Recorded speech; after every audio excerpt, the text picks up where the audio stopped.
Hello everyone, and welcome back to episode 4 of the Pillars of Eternity playthrough here. Leave it to me. When we left off, we were traveling. We stopped in this little jungle area. You must We gather were your party. on our way to, I believe it was the dig site.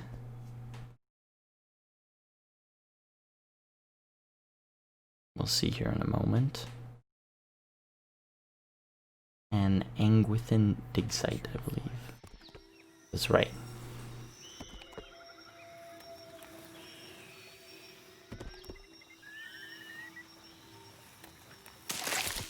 Okay, some fresh fruit.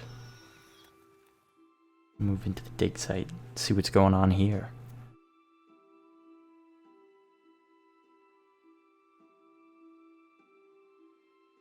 So they were mining luminous adra, I believe, which is, maybe something that's sort of frowned upon. The governor seemed very hush-hush about it, and I believe that's because the luminous adra has souls in it.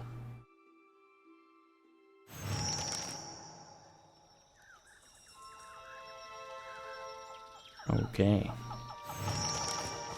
Why not? Watch your weight.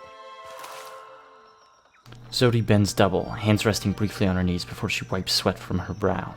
Huffing to catch her breath, she glances up to you with a bright smile.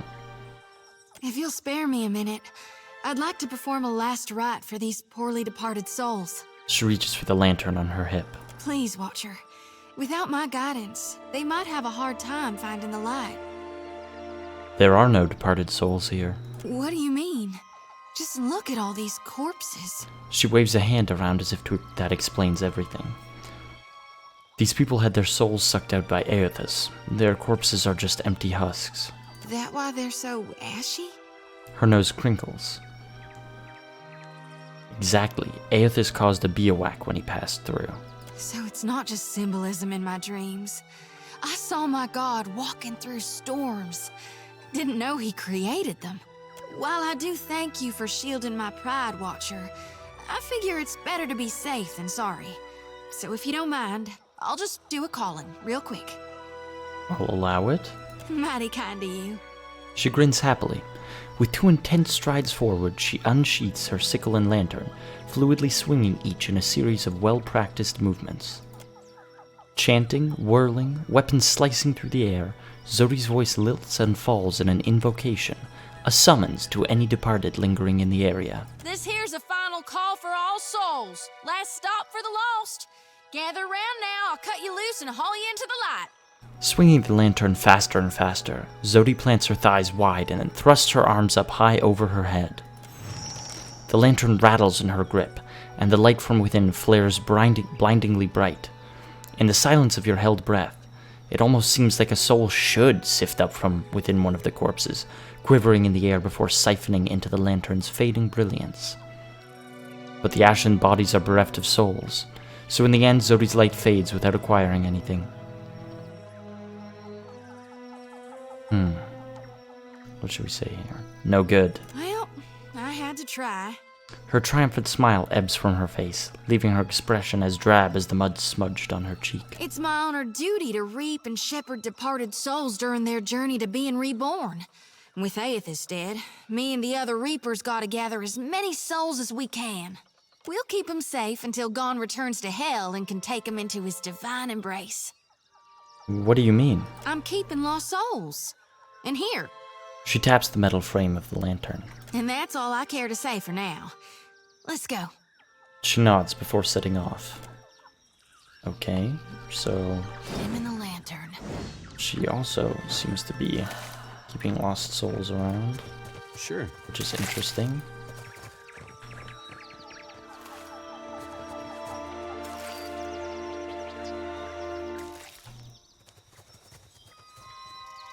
We'll head down over here.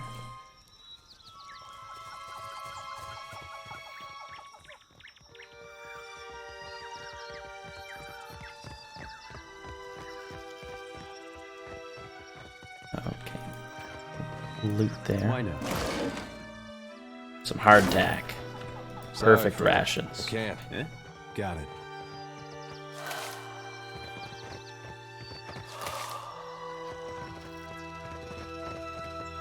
Real quiet now.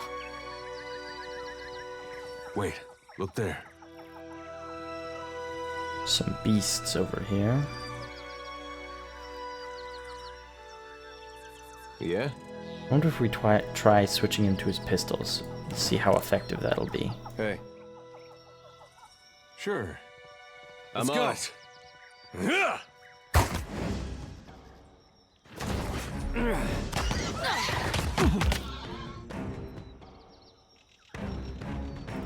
Right, there's a couple big hits. Like that? Neat.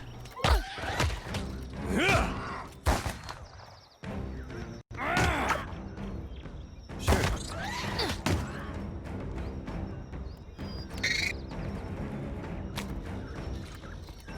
Glory be to God!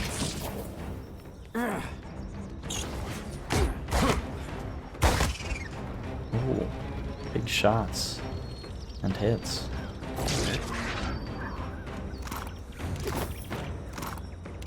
Got it. Okay, so down goes to Sure. the Luminous Adra pool. Weather journal page. Whatever Odorisi did to that last batch, it's working. We're seeing much higher concentrations of essence in the harvested Adra. I only wish he'd let the rest of us in on his methods. One of our Juana workers got the jolt of his life transporting one of the crates, and that's on top of the one that got blinded last week. All Odorisi has to say for himself is that they were careless. I'm the one paying these islanders' families out of my own pocket. At this rate, I'm going to be the one idiot in this who comes out of this whole enterprise with less money than I started. Signed, S. Certainly very curious. Leave it to me.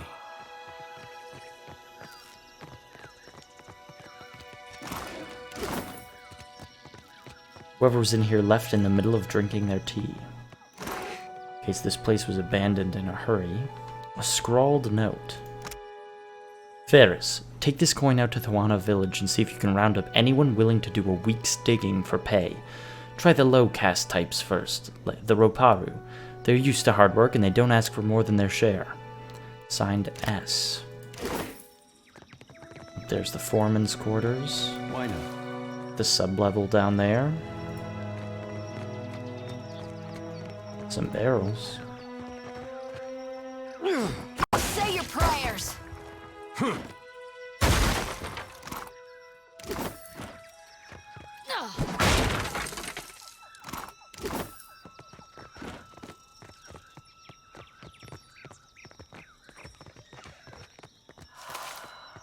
Sure.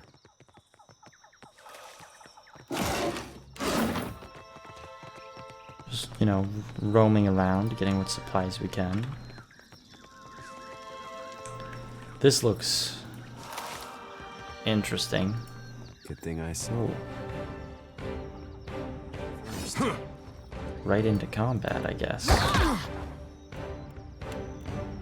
Let's do this. After him.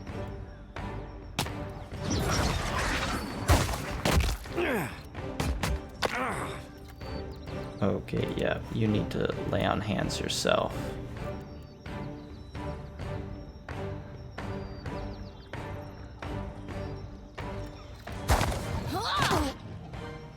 Anytime Another now. withers on the vine. Oh man, he went down. That was really fast. Okay.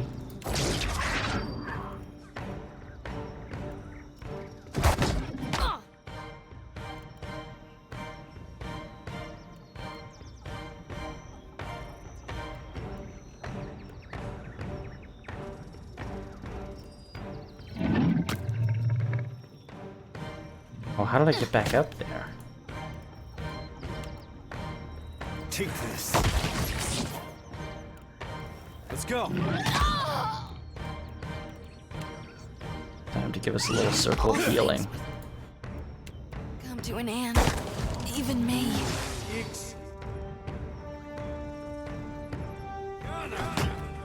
I feel like him with the pistols is not as good as him with the swords.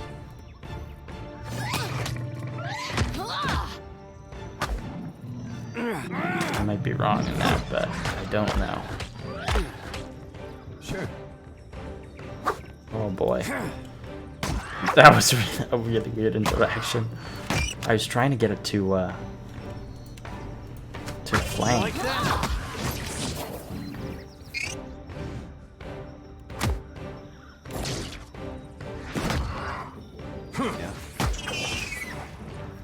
Okay, cut down. That was too tough. Got a gaping wound.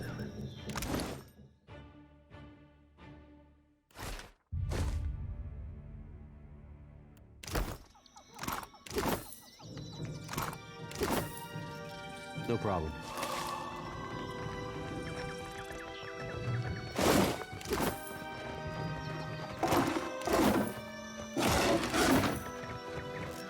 Leave it to me. The generator occasionally vibrates wildly, and you can hear the faint sound of metal grinding on metal from somewhere inside the machinery.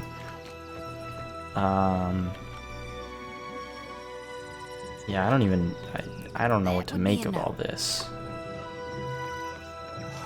This place is wildly strange. Let's open the door.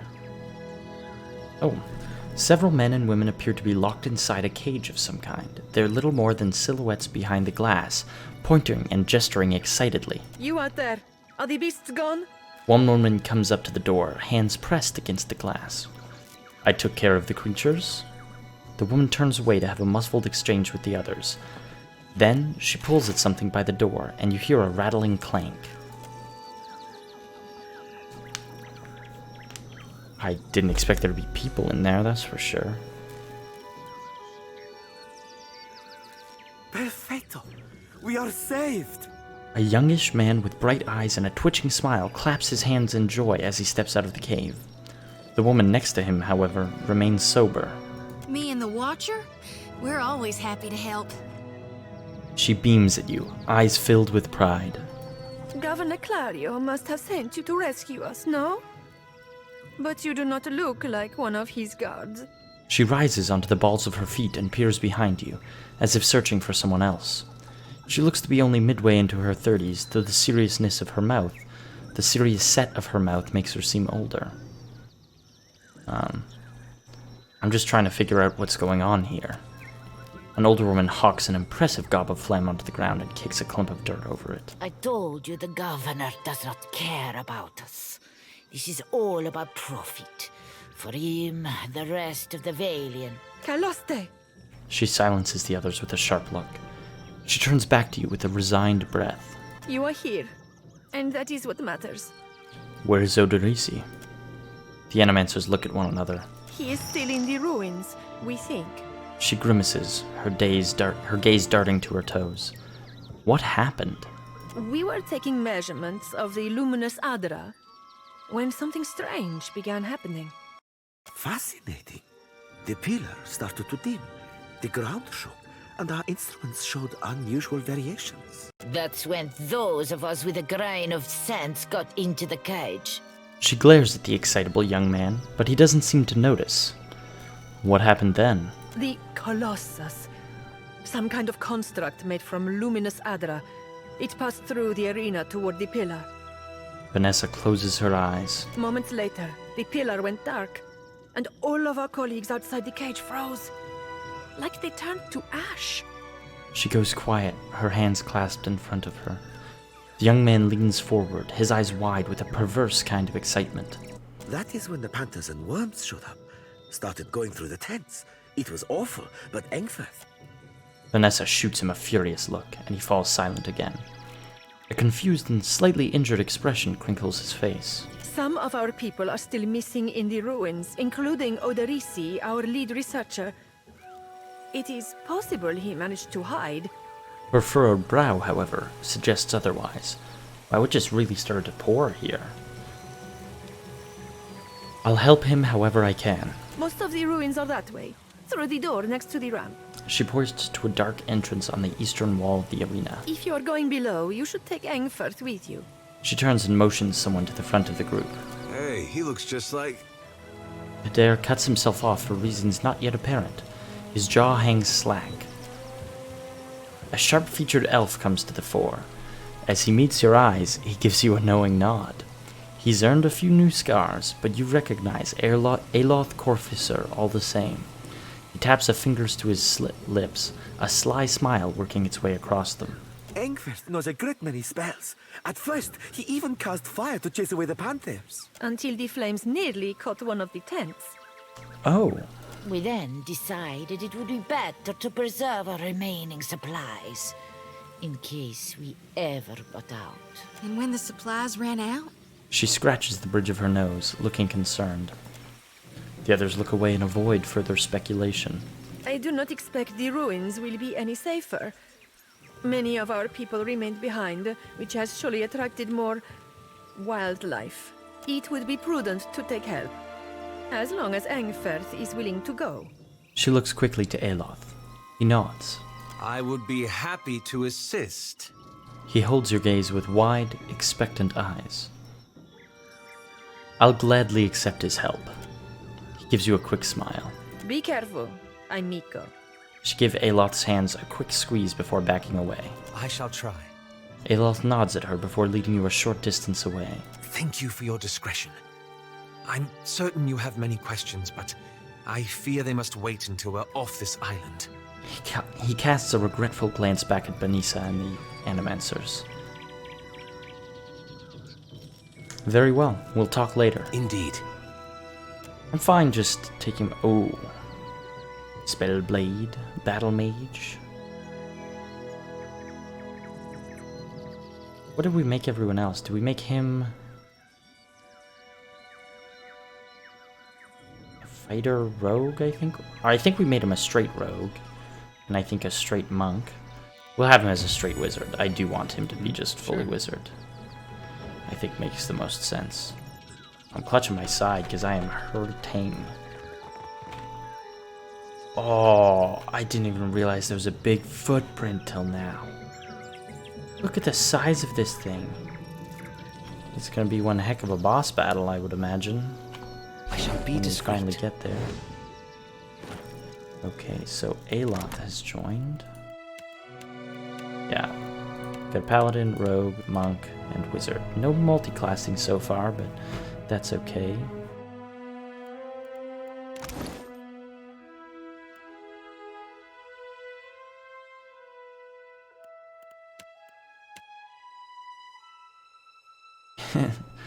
Crazy pirate over here.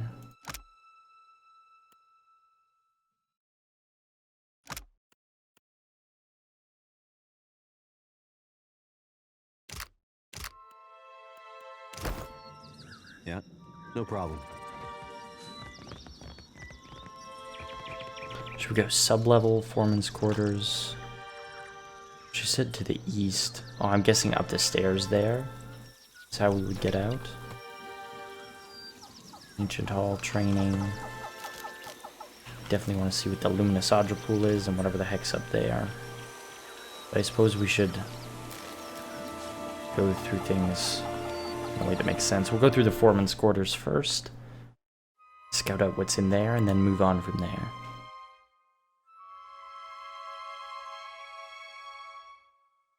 Interesting that Aloth's here, and I do wonder what he was doing with the Animancers and at a mining site, a dig site for Luminous Audra. Certainly very curious.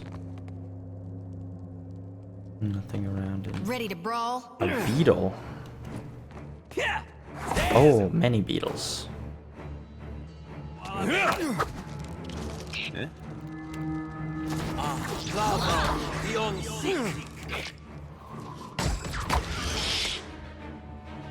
Look at him already casting spells. Casting all his spells. But I'm pretty sure in this they work as like encounter spells rather than... Yeah, he gains them back. How may I help? Without the long rest. Larvae. A note to Foreman. One of the workers dug up this old Audra medallion in the sublevel yesterday.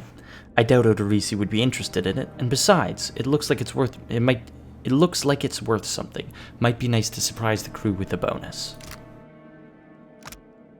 Interesting. Oh, it's a quest item. Champion's medallion. That's Well, important. that's not nice. All done. Some potions. Some other stuff. Not too much of anything. Alright, so there doesn't appear to be much more in here.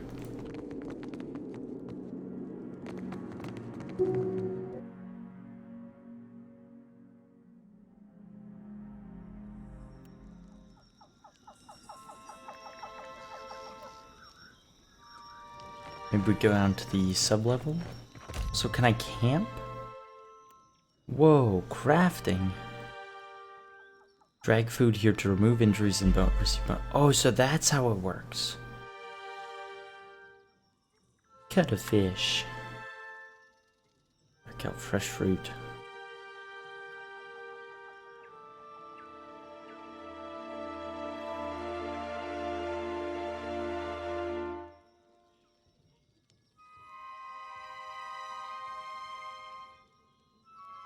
Highest bounty. Wow, that's a lot. Rice. Minus 10% damage taken. That seems pretty good. Give him that. Some vegetables.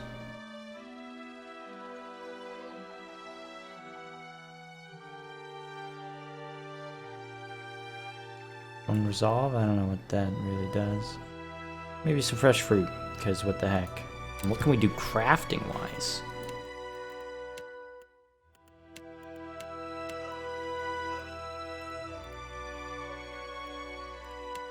I don't know that we want drugs. We can't make any explosives. Food, incredible. Oh, so this stuff does, like, amazing bonuses. And then positive. Very positive. Okay. Poisons and antidotes. Potions. Can't make. Healing potions. Which we can't make. Yet, but we'll get there. Offensive potions. Scrolls? We can make scrolls too? This is cool. They did not have this in the last one, and I'm pumped for it. The only thing that we can make right now is a drug. Taru Taru Chew.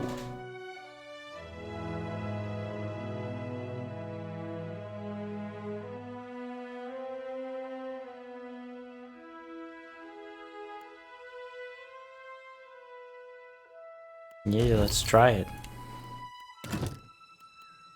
Let's wait. It's midday. If we... Oh, so we can wait time or we can rest. I guess we'll rest and see how much time that takes. Mostly because I just want to heal up from that injury. Okay, so we're healed up and they all have these bonuses. It looks like until the next rest. That's actually awesome. Let's try this sub-level now. Although I can't remember if, from what she said, this was the way out? Like if we went through this door and it led us out?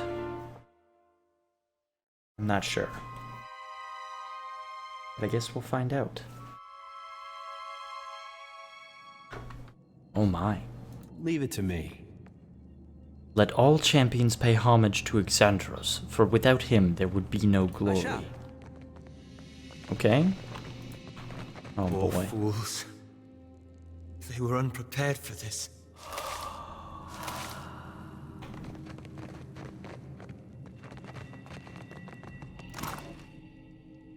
Solution and a pry bar.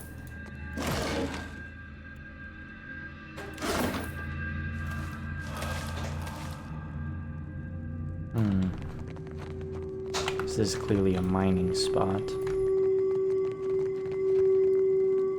I'll see what I can find. Let's sneak in. I don't know if I'm ready to go. Ooh, stairs down.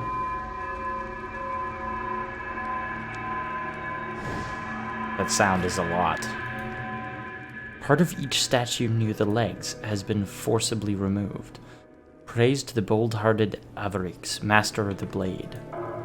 In memory of Sama, beloved sister, I give this statue. All that remains of this inscription is Raka the Fortunate. The stone around it is worn smooth. Well, this is all very interesting. Keeping an eye out. I see a soul in the Will-o-wisp. darkness. One ready for reaping. I shall deal with this one.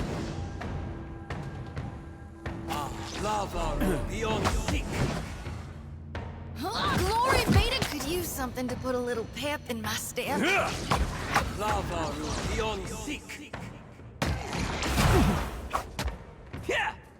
I got it. After him. Big hit. Okay. Yeah?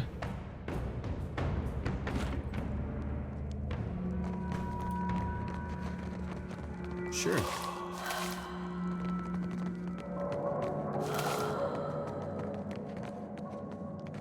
That's some weird large bones in there.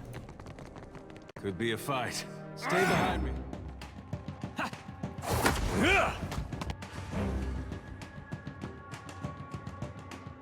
Okay.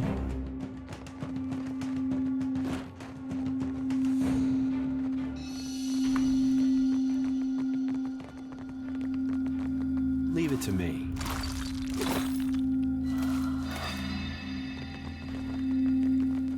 The season of harvest is here. Oh boy. After him. Now we're getting into some interesting stuff. I don't think so.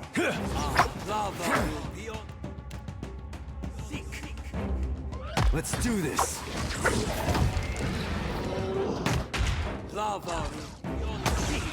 Just make him flanked there so we get a few extra bonuses. That's it.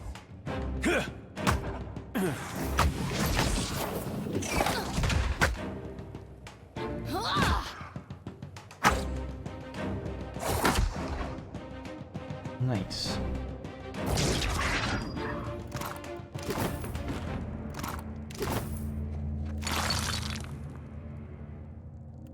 Thanks.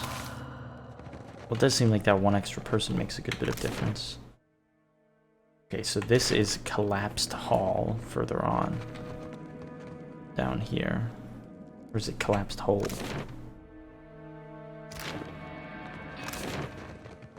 Collapsed Hall. That's the menagerie. That's the entry hall. Let's see where up there goes, then we'll see down there, and those two might connect, but we will see.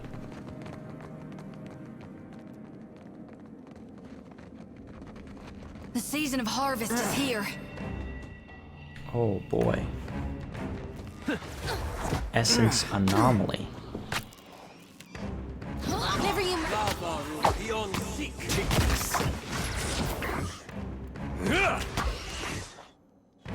That's not good. Nope, heal yourself. After him. Okay. That was something. Heal yourself again. No, go offensive. You like that? No problem.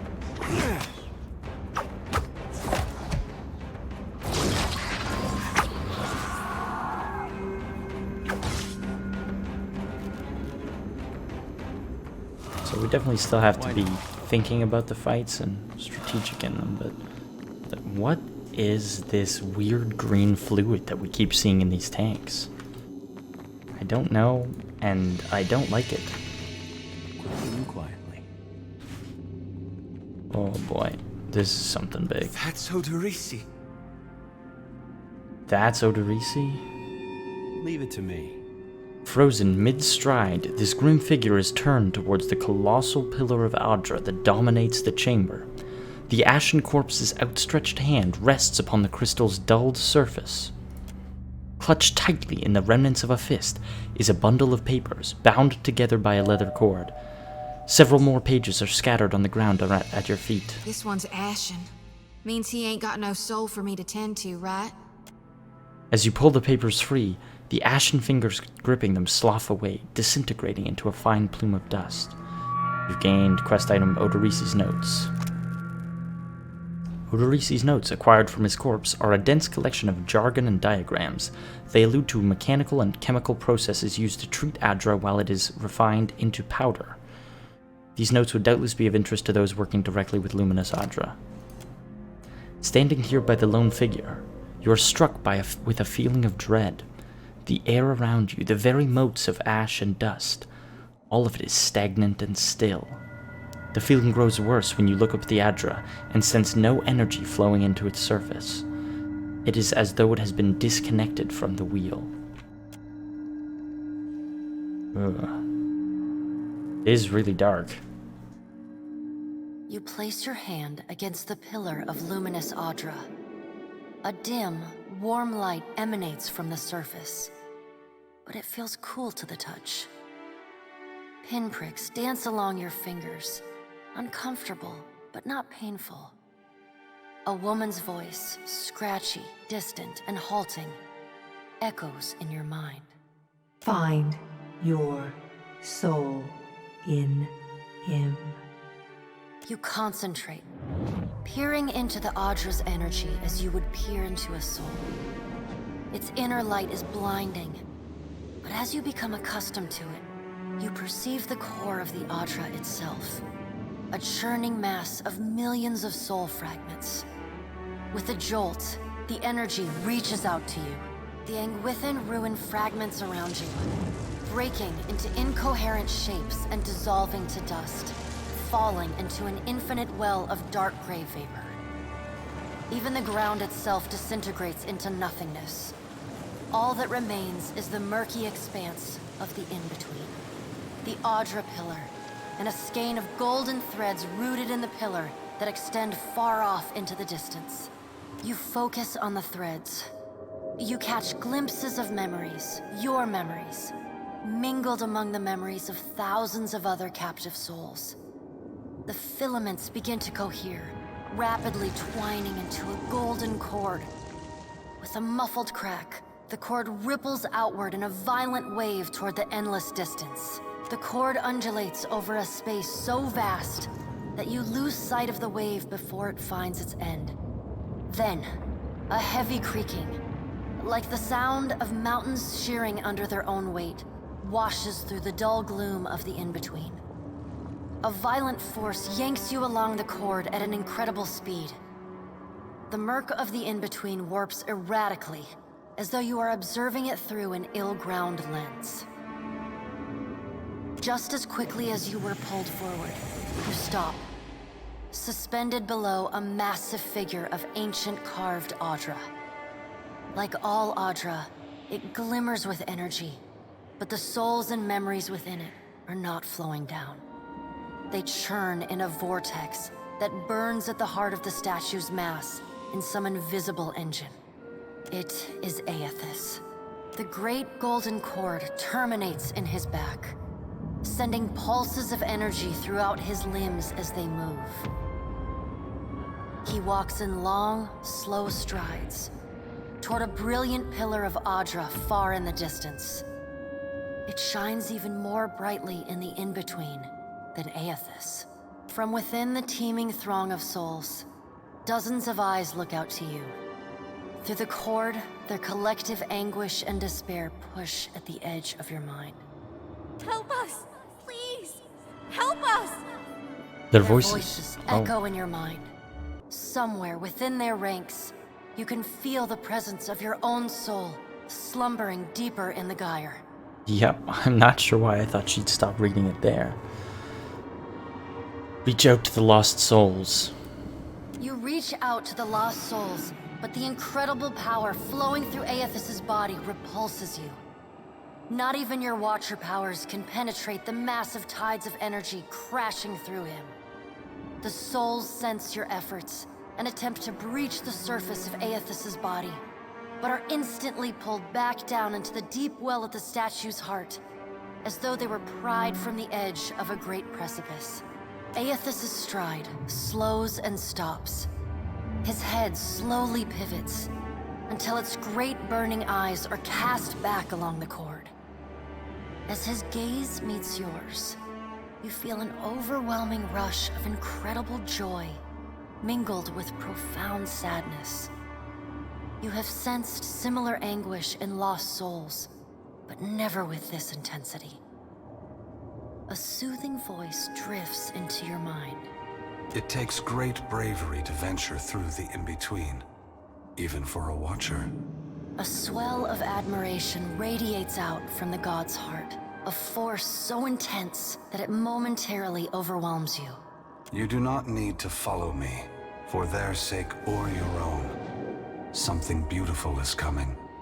Something that will save us all. A great light shines from Aethys's brow, so bright that even the souls within him flinch from the source, cowering in fear.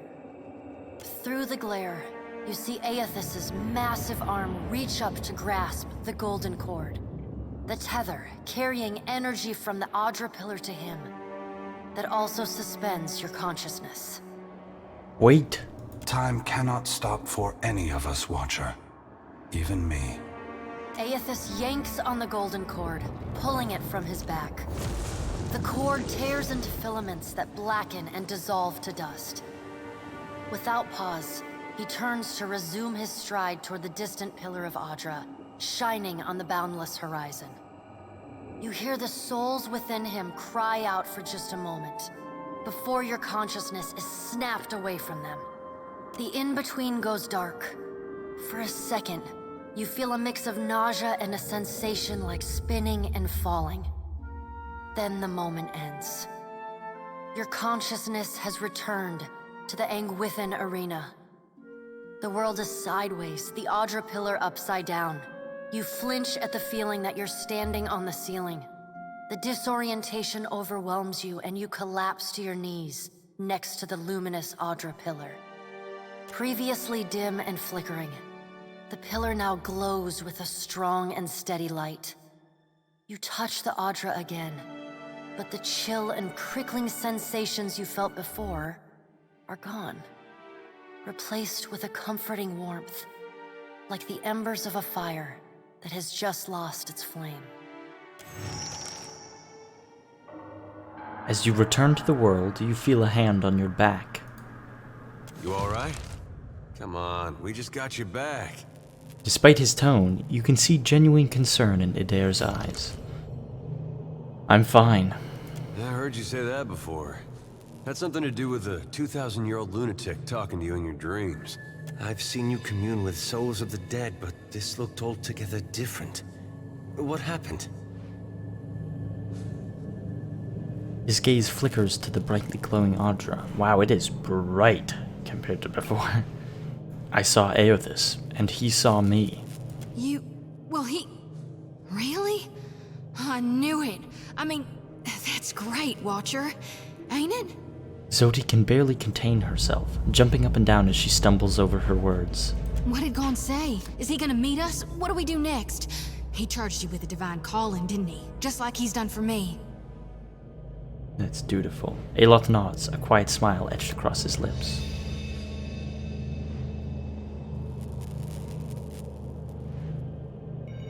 He was headed towards another pillar of luminous Audra. Wait. I kinda like number 3. He's after luminous Audra, and we're gonna stop him before he gets there. How hard can it be to find in a chain of thousands of islands? I wonder what he's after, and why he's been giving me these dreams. The things I've seen, they leave a mark on your soul. She rubs her arms despite the balmy air. I may not know what Gon's got planned for me, but clearly he wanted me to meet you. That's dutiful. So I guess that's whether or not my companions like each other is based on whether or not they have similar traits and things. So that was a very interesting cinematic there. What I'm guessing is because Audra contains the souls of the departed and like sends them downward and back into the wheel, I feel like the great golden cord that Aethys had was connecting him to like this pillar of luminous Audra, and like he was using it like a battery, but it also allowed us, I guess, to track him a little better, or like connect with him, so he severed it, and that allowed the souls to go back to the way that they're meant to be. That's my theory, but I really Don't know. Okay, geez, that was a lot. That looks like a pretty good place to end, though. So, we're going to end it right here. Thank you so much for watching. I will hopefully see you in the next episode, where we're going to follow up, continue exploring around. I know we found Odorisi, but I'd like to explore around the rest of the place. And then hopefully we can get our ship fixed up and be back on the high seas after Aethys. So, thanks again for watching, and I'll catch you next time.